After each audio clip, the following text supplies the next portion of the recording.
Сәлеметсіздер ме? Бүгінгі сабағымыздың тақырыбы кабельдерді төсеу әдістері. Сабағымыздың мақсаты байланыс желісіндегі кабельдің төселу жолдарын біледі және оның ерекшеліктерін ажыратады. Сабағымызды бастамас үшін біз қандай кабельдерді төсеу жолдарын білу керектігін ажыратып алайық. Мысалы, біз кабельдерді төсеу жолдары әртүрлі болады. Кабельдердің өздері бөлінеді магистральдық, абоненттік және станциялық болып.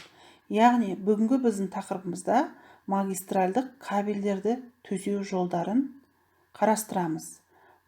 Жалпы магистральдық байланыс дегеніміз мемлекеттің астанасы мен федерация нысанын және облыс орталықтарын, сонымен қатар сол орталықтарды бір-бірін жалғастыратын жерлерді магистральдық байланыс деп атаймыз. Магистральдық кабельдік жүйе телекоммуникациялық шкафтарды, аппараттық және қалалық енгізулерді қосатын жүйе. Ең бірінші біз кабельдерді төсемес бұрын дайындық жұмыстарын жүргізіп алу керекпіз. Ең бірінші дайындық жұмысына ол траншея жатады. Траншея дегеніміз ол белгілі бір техниканың көмегімен, экскаватордың көмегімен қазылған жерді траншея деп атаймыз. Яғни, біз траншеяны қазу үшін неліктен экскаватор қолданамыз? Өйткені экскаватор қолданбасақ, бұл кабельдер магистральдық байланыс үшін магистральдық кабель болғандықтан бірнеше километр қашықтықты біз қазу керекпіз.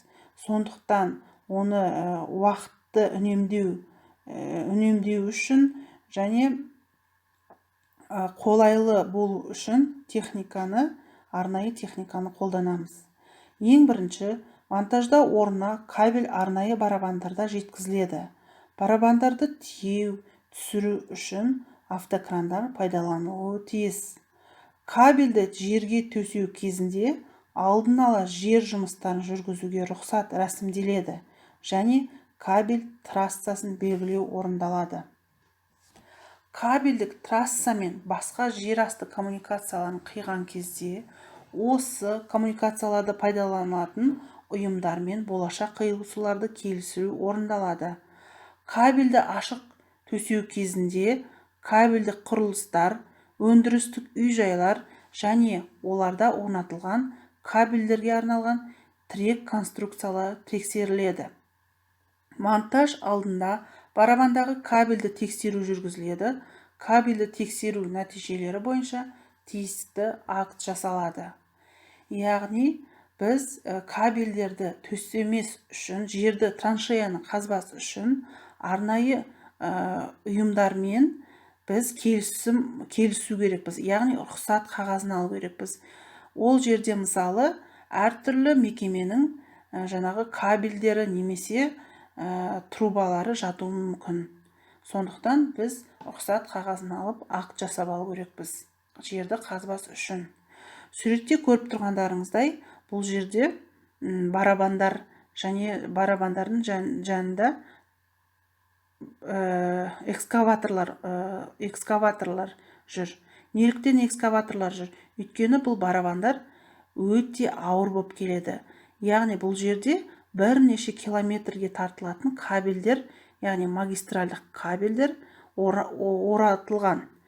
Сондықтан бұл экскаватордың көмегімен жерге түсіріп тартылады. Траншеяларды қазу үшін экскаваторлар қолданылады.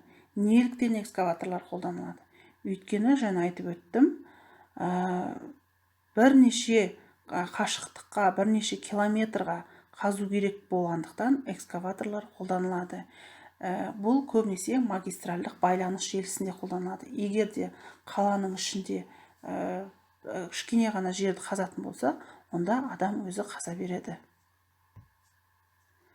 Кабельдік желі салу тереңдігі кернеуі 20 киловольт дейінгі кабельдер үшін 0,7 метрдан кейін болмауы керек. Және кернеуі егер 35 киловольт кабельдер үшін 1 метрден кем болмауы тиіс. Яғни біз кабельдерді траншеяны қазған кезде кабельдер 1 метр тереңдікте жатуы керек. Траншеяға салынатын кабельдердің төменгі жағында топырақ төгіліп, үстіне тастары, құрылыс қоқыстары мен қождары жоқ ұсақ жер қабатымен көмілуі тиіс. Кабельді монтаждау кезінде орындалатын операциялардың бірі ол жаю. Егер трассада жер асты коммуникациялармен қиылысу болмаса, кабельді тікелей трасса бойымен қозғалатын кабельдік транспортерден траншея түбіне төсейді. Ауырлықтың күш жігерін азайту үшін траншея түбіне 3-5 метр арқылы орнатылатын арнайы жаю роликтері қолданылады. Бұл жаю роликтері неліктен қолданылады? Өйткені бұл жаңағы магистральдық кабель өте ауыр, бірнеше километрге созылатын болғандықтан роликтер қолданылады. Өйткені ол өте ауыр, қозғалту адамға өте қолайсыз болып келеді. Сондықтан роликтер қолданылады. Трассаның бұрылу орындарында бұрыштық роликтер орнатылады. Траншеядағы кабельдер топырақтың ықтимал ығысуы және кабель ұзындығының температуралық өзгеруі кезінде созылатын күштерді азайту үшін жыланшамен салынады.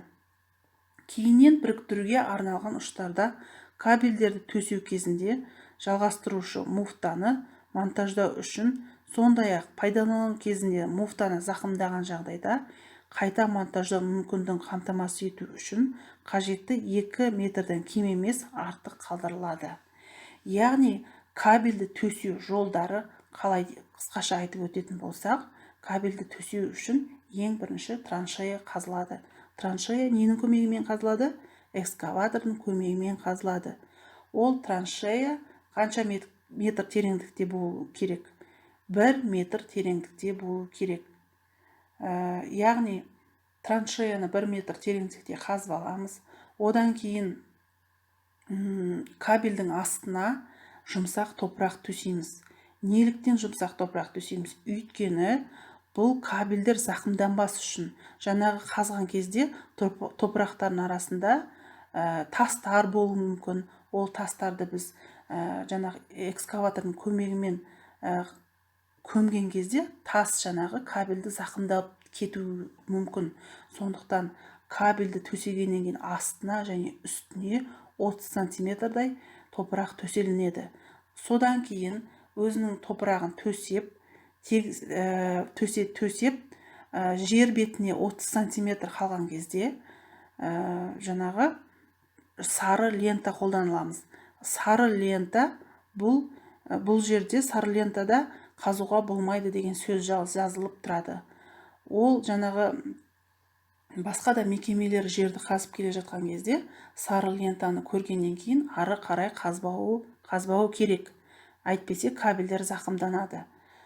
Содан кейін сары лентаны төсеп болғаннан кейін жерді тегістеп, жердің бетіне тағы да өзінің жаңағы телекоммуникация саласының бағанасын қояды.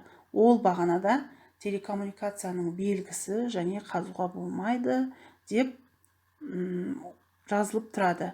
Ол бағана бірнеше арақашықтығы 5-6 метр арақашықтық сайын жаңағы бағаналар қойылып отырады кабельдің бойымен. Енді сабағымызды қорытындылау сұрақтарына келетін болсақ, сіздерге сұрақ: траншея дегеніміз не? Кабельдерді төсеу жолдарын атап беріңіз. Барабан не үшін қажет? Магистральдық кабельдердің ерекшеліктері. Кабель төселгеннен кейін сары лента не үшін қолданылады? Осы сұрақтарға жауап берсеңіздер болады. Бүгінгі сабағымыз бітті. Сау болыңыздар.